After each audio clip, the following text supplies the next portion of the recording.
বঙ্গবন্ধু আমার ধ্যান জ্ঞান, আমার চিন্তা চেতনা।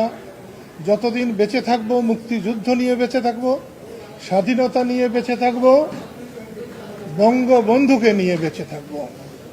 বিচার বিভাগের প্রতি এখনো আমাদের সকলের আস্থা আছে।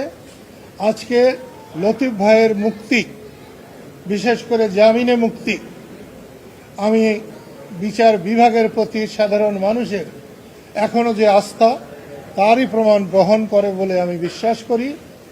এই মামলায় যাদেরকে অন্যায়ভাবে এখনো জেলে রাখা হয়েছে, আমি অনুরোধ করব সরকারের শুভবুদ্ধির উদয় হোক এবং তাদেরকে ছেড়ে দেওয়া হোক, মুক্তি দেওয়া হোক